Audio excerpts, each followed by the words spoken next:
Hello, everybody. Welcome to another interesting and interactive session of Muskaan, an initiative of Prabha Ketan Foundation presented by Shri Cement Limited. Prabha Ketan Foundation is an organization based in Kolkata founded by late Dr. Prabha Ketan.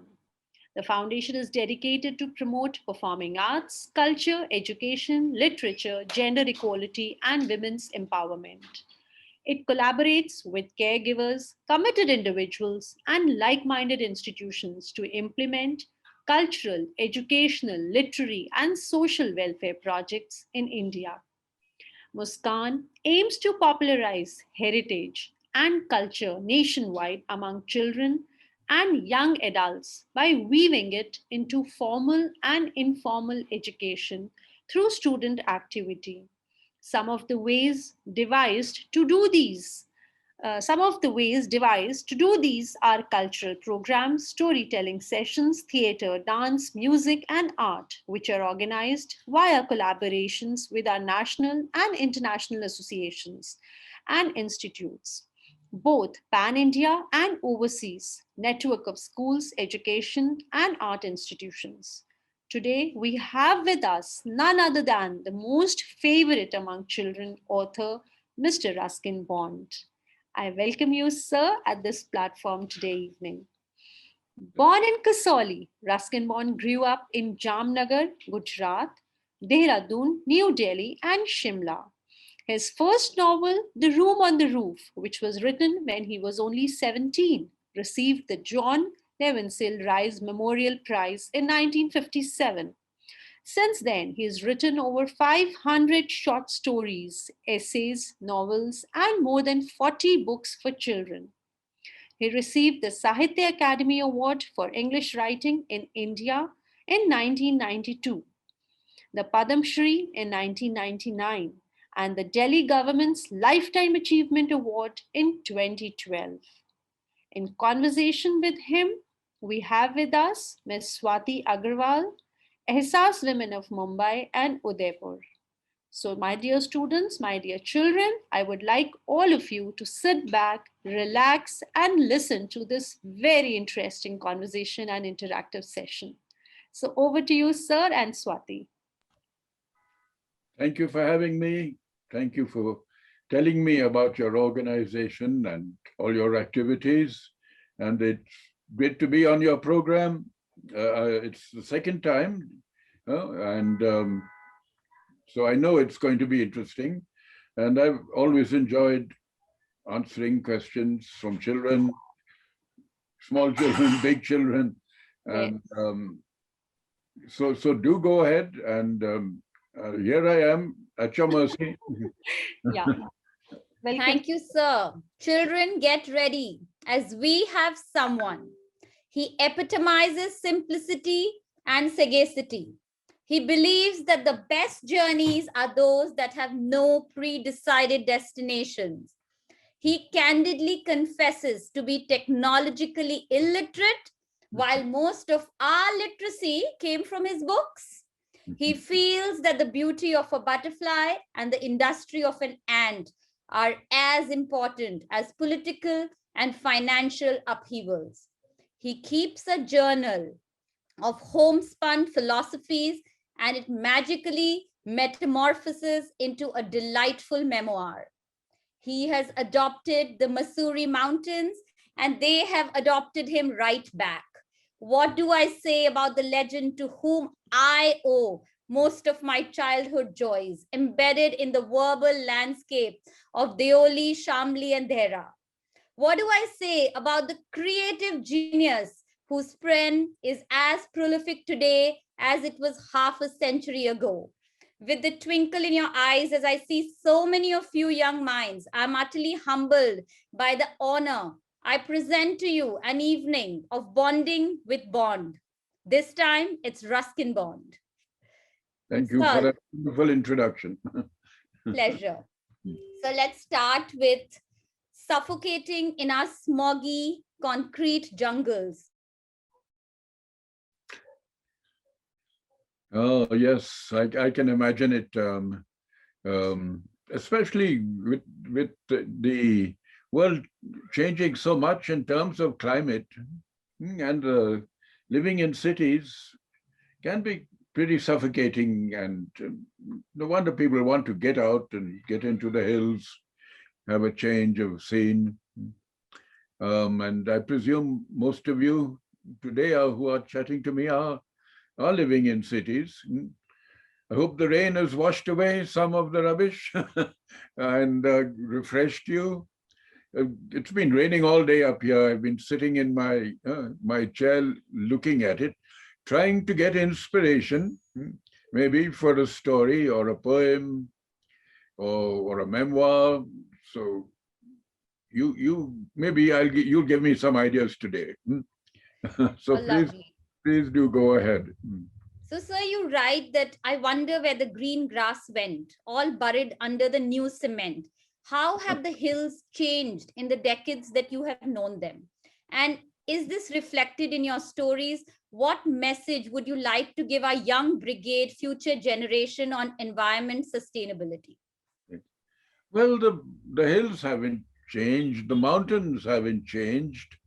It's we who change really, and it's what we do to the hills and the mountains, and the rivers, and the mountain streams, the forests.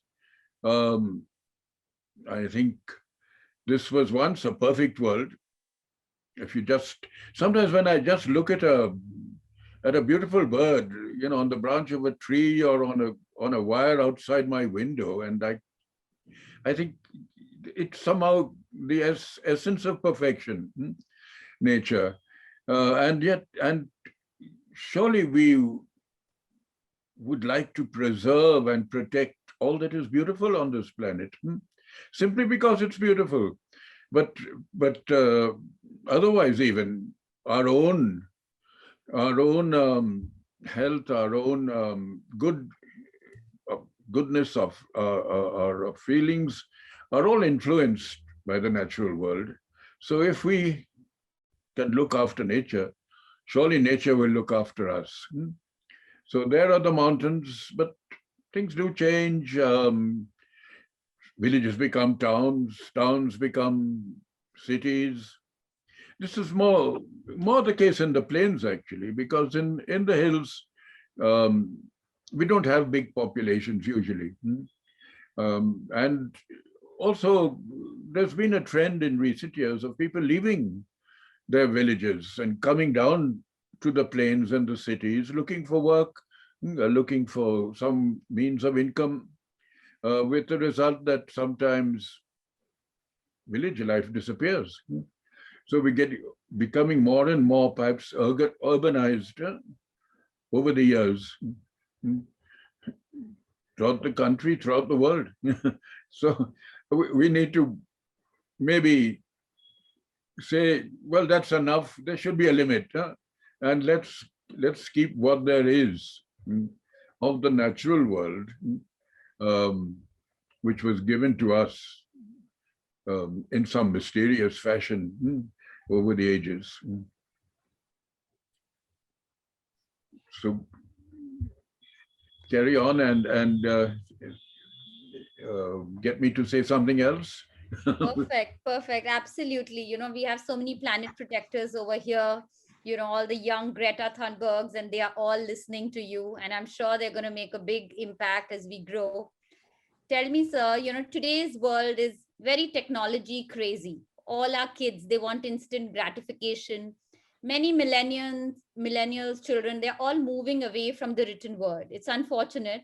And there are so many distractions around our children. They do not lift a book and sink into a sofa and get lost. What message would you like to give all our children over here? And that how important it is to drown in the world of books, paint stories in your mind, and travel anywhere and everywhere with just one book? Well, technology can be very helpful. If we didn't have technology, I wouldn't be here sitting talking to you at this moment. Absolutely. And so it can spread the message of great writing, of art and literature and culture. If it as long as we don't misuse it. So there is, so with every perhaps great invention, there's always the risk that it can get misused. Just as science perhaps has let us down in that instead of perhaps discovering a cure for cancer, they've just created more and more nuclear bombs and weapons. So I think technology has to be reined in, but it can be useful.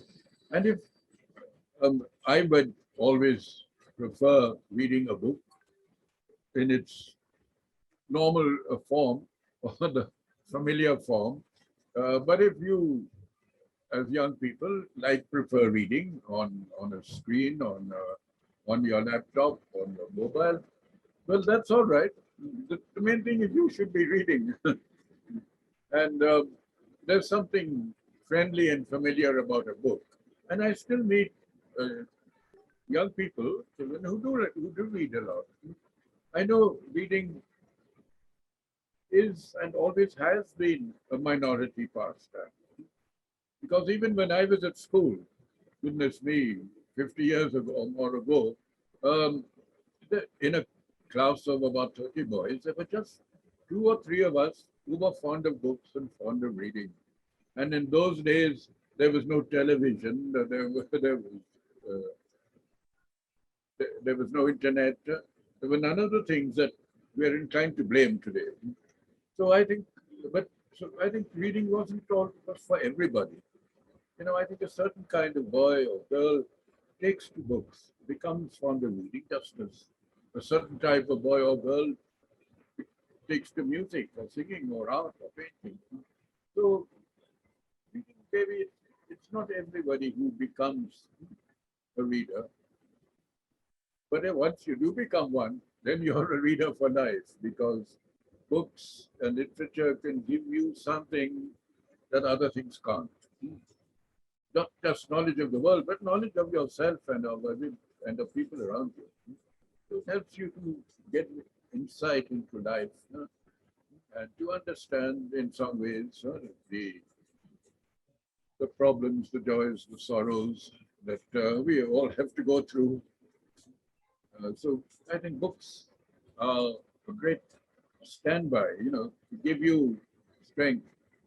They give you support in times of difficulty, when you're feeling a bit down in the mouth.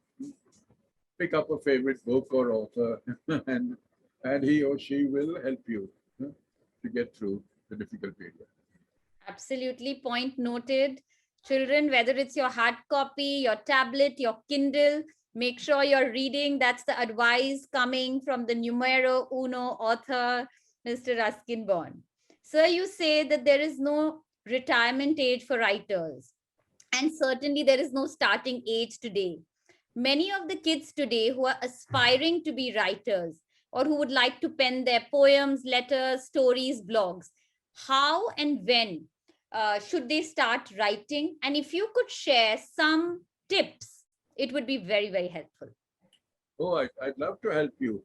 And it's very encouraging to know that so many young people want to write. Now, this wasn't always the case. When I came out of school, 1950, and came home, there weren't any other boys or girls who I knew who wanted to write. And even my poor mother, when she asked me, Ruskin, what are you going to do now? I said, Mom, I'm going to be a writer. And she said, don't be silly, go and join the army. Because in those days, nobody thought of becoming a writer. It was very unusual. But today, I'm amazed at the number of young people who want to write, who are writing, some are even getting published. And that's great, because even if you don't make a profession out of it, the very act of writing is an act of creativity and self-expression. You learn something about yourself, and you're beginning to take an interest in the world around you. So writing is a good thing. And you want a few tips. Well, one, be confident of your language. You don't take language for granted. Try to master the language you write in, whether it's English or Hindi or whatever language you prefer. And you must be fluent in it. You must have a command of language. You see. You don't just rush off and make a lot of mistakes, and it doesn't look good. So you must, I think that's the very first thing, be able to write a good sentence and put words together and put them together meaningfully. That done, you need ideas, you need imagination, you must be observant, you must take notice of what's happening around you. You can keep a notebook, put down your thoughts and ideas, it all helps. And if you're going to write on the regularly, and if you want to do it as a vocation throughout your life, then you must set aside a certain time of day, maybe an hour or so, for writing. To get in the habit also of keeping a schedule and having a time to write.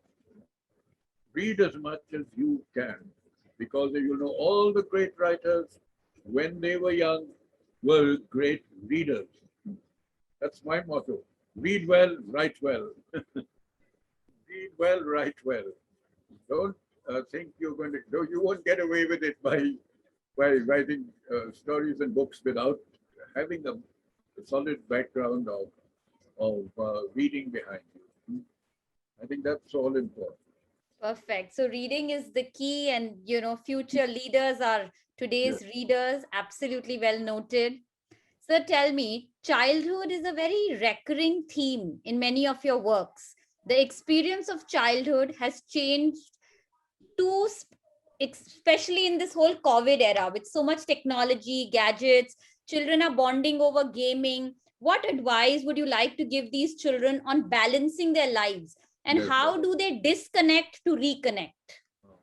It's difficult to balance your life, especially if you're living perhaps in a city and you're at school during the day, you come home, you have homework to do. So your only maybe recreation is the laptop, the internet, your phone. So you do get into the habit perhaps of depending on the on technology for entertainment and relaxation. But it's important, I think, to balance it by maybe getting out as often as you can. And if during your holidays you can go to a different kind of place, maybe in the hills or by the sea, or where maybe you can have a change from your normal routine, and also I think make more friends. I think your circle of friends will make a difference. You don't want to be cooped up all the time. So if there are good parks or gardens, go to them, go with your friends, and visit these places and see what they have to offer. Because in most cities, there are patches of greenery. I know New Delhi has some very good parks and gardens. People don't go to them. And yet in Kolkata, I noticed when I was there two, three winters back, the Maidan was packed with people on a holiday. So any open space, everyone in Calcutta was out taking a walk. So the people were needed it there, and they wanted the open spaces, and they grabbed them. So I think that's important. And instead of perhaps just sitting at home um, watching TV or, or squinting into your mobile, I've noticed nowadays, when I was looking at an old school photograph of mine taken around 1950, it was a big group of about 100 boys. Not one of them, including myself, wore glasses or spectacles. Yeah. Today, even in my own household, all my grandchildren are wearing glasses, and almost every school I've gone to, half the kids in each class wearing spectacles and glasses. I've started wearing them too, but then I'm 87. I think it's about time I did. So I think the, the strain we put on our minds and eyes by staring into uh, these little objects of pleasure and information could perhaps be limited, and so that we can have some variety in our life. Because then, otherwise, what will you write about if you're going to be writers? Huh? Yeah, You, yeah. you need you need a subject, you need a theme, you need to know about people. Writing stories and books is all about people. That's why when someone asks me what inspires you to write, I don't say people do, because if you're interested in people, you will have stories, you'll never run out of them. Absolutely. So, in your stories, there's a lot of you in your stories. How do you blend autobiography and fiction? Where do you draw the line? And how do your experiences influence your writing? If you can give us some examples, the children would understand better. Yes, perhaps it's a fault, it's a weakness, I think, sometimes that I bring myself into my work too often. But it's very often a mix of fact and fiction. My very first novel, The Room on the Roof, now that started out, it was originally a journal which I kept just before going to England when I was 17. When I got there, I turned it into a book, but it was still a memoir, a journal. Then I showed it to a publisher and a very good editor, and she said, Ruskin, this is very interesting, but we can't publish it as it is because it's perhaps um, too self-indulgent. So she said, turn it into a novel. So I sat down and I did that, and I changed it from a diary or a journal. I fictionalized it. I brought in characters. I brought in a plot and a theme and presented it to them. And they said, yes, it's very interesting now, but you can still improve it. So I did it again. So that very first novel of mine, I wrote it about 3 times at least before it got published. So there's no easy way out. You've got to sometimes work on your manuscript, on your story, on your novel. So, and I still now, of course, I, I I write things out and usually don't make many changes, but sometimes you need to revise what you write. And but sometimes some of my stories are pure fiction. Sometimes they're a mixture. Sometimes they're factual.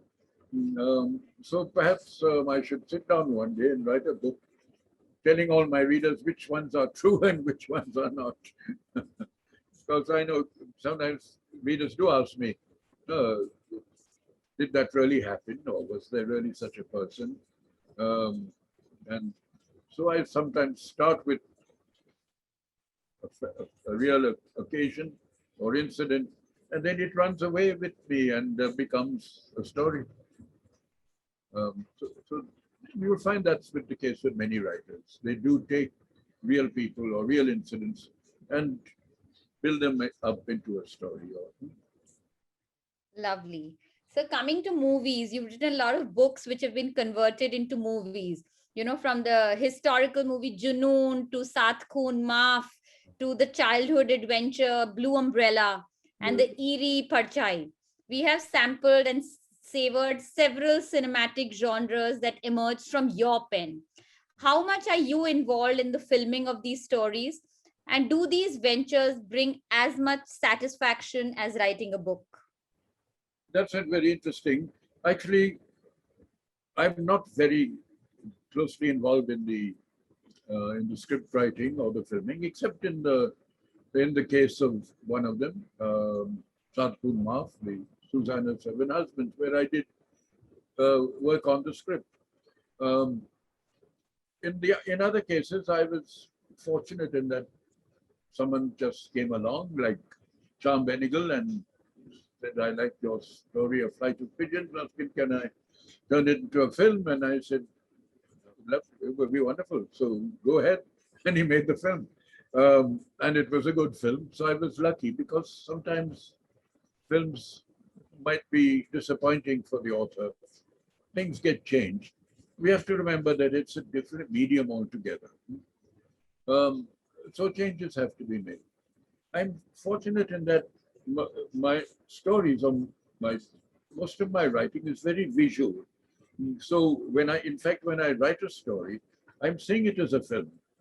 Um, I see the action, I see the characters, I hear the dialogue. So maybe that's what makes some of them suitable for filmization. And I was fortunate in that such fine directors as Sham Benigal and came along, and Absolutely. Yeah. my friend next door, um, Vishal Bhardwaj. Vishal Bhardwaj, Yeah. made 2 films. But I should always also mention that long ago there were 1 or 2 films made based on my stories, which were so bad that they never got shown. So everyone knows about the stories, the films that were successful, but not about the ones that were unsuccessful. Because it's a very risky business, making films. They don't always come off.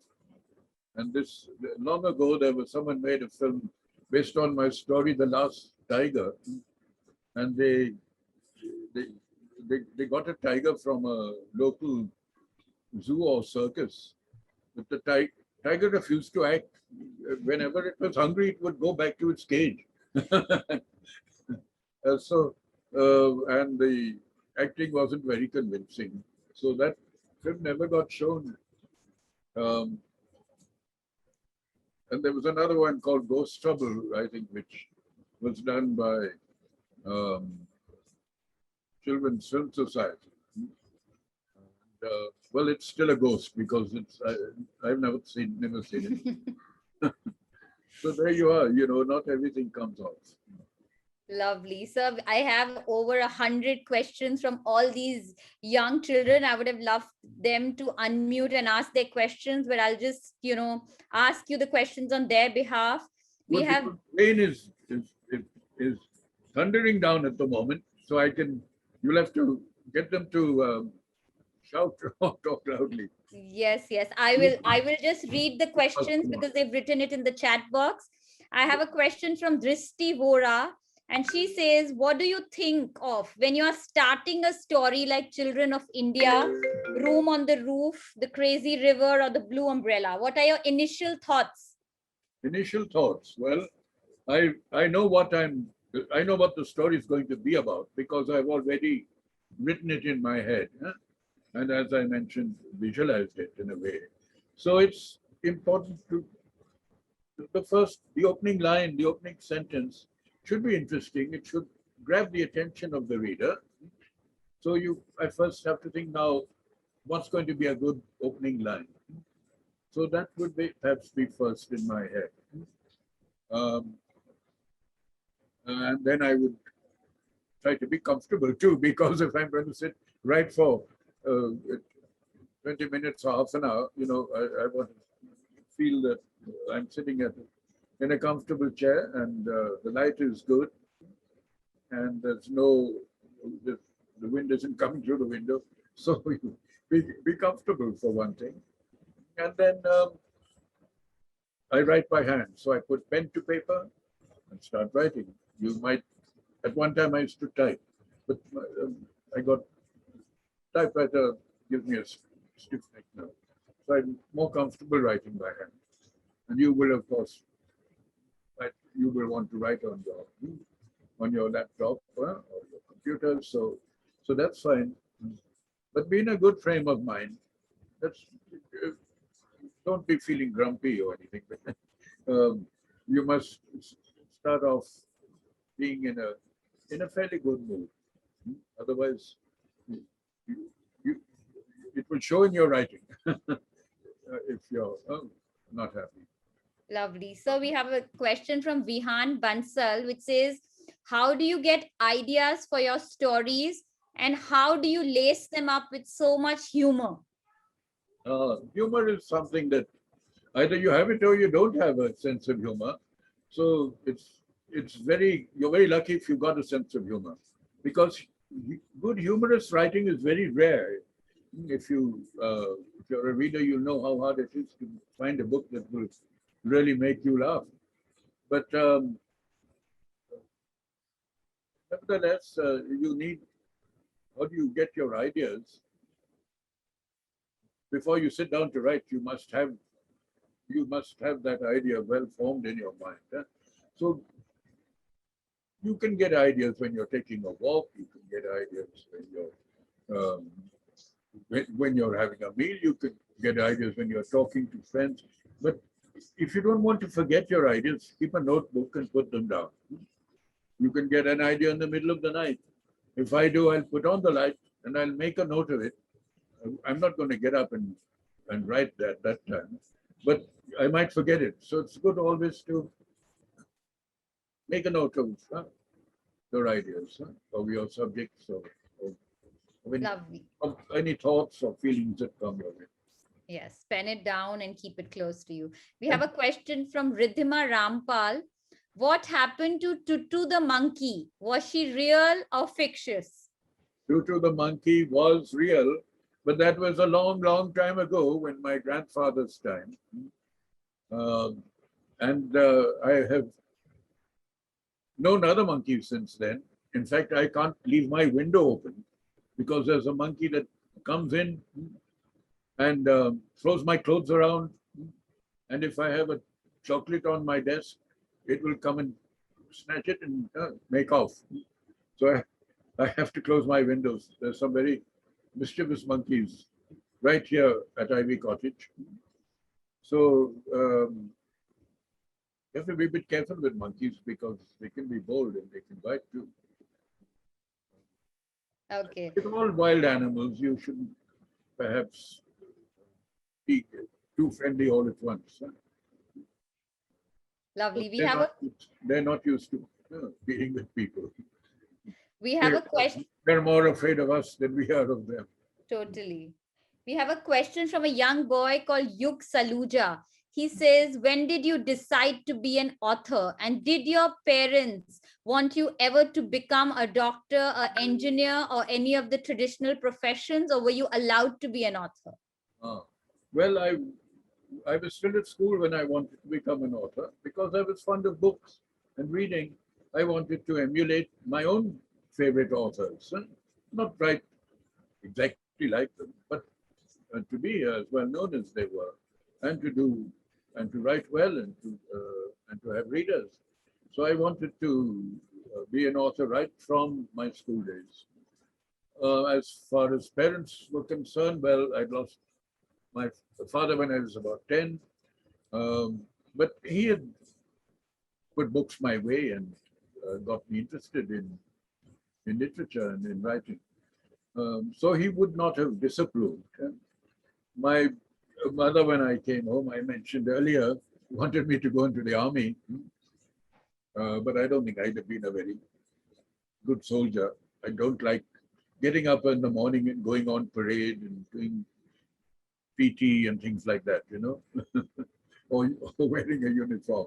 So the army is much better off without me. So I was pretty determined to be a writer, and against all opposition from relatives, I did become one. But it wasn't easy in the beginning, and I had to sometimes take different jobs.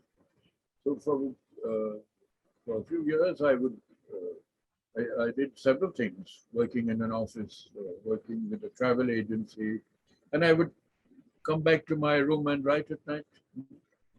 So I would be, in a way, doing two things at once. So it was only when my books and stories became popular and could make enough money from them that I could give up all, stop looking for jobs or doing things that I didn't like, because writing was my first love. And one always, I was always faithful to my first love. Totally. So we'll take the last question for today. There are kids, Myra Kapadia, Aram Sangvi, and they are asking, what is Mr. Bond's favorite book and what books does he recommend for children between the age of 8 to 12 to read? Between children between the age of 8 to 12. Well, I'd say you discover books for yourself. But look, there are all kinds of books of adventure or fantasy, or books about famous people, and, biography even. Let it be a mix. It can be mystery books, or um, I started on the classics, but you might find that a bit boring or difficult. So you start on light fiction, on stories that read what you enjoy. Don't force yourself maybe to read a difficult book, just because you're told to read it, or you said you must read some classic. I mean, you have to read, say, Robinson Crusoe, but Robinson Crusoe is written in difficult language, 18th century language, so you may not enjoy it. So read what is easy for you to read, depending on your command of the language, and what you enjoy, and you'll gradually go on to other books. Once you start reading and find a few authors that you like, you will explore further. And you'll end up not with one favorite author, but dozens of them. Thank you, sir. After hearing you today, reading your words, the way you write, the way you see the world, its colors, textures, and sounds make each reader feel, emote, and dream similarly. That is the power of your creativity, power of your words, and power of the phenomena of Ruskin Bond. Can I please have Shweta conclude today's session? And thank you so much for your time, your words, your All those wisdom. questions, which were made me think a bit, and it was great talking to you. Thank you. Thank you. Thank you, sir, and thank you, Swati. It was mesmerizing. So, on behalf of the foundation, I would like to thank Mr. Ruskin Bond and Ms. Swati Agarwal for the extremely interesting session. I would also like to thank Sri Cement. Most importantly, I would like to thank our young listeners. Without their enthusiasm and relentless inquisitiveness, this session would not have been successful. Please remember, my dear children, if you need to venture out, don't forget to wear your mask, carry your sanitizers, practice social distancing, and stay well, stay safe. And a big thank you to each one of you.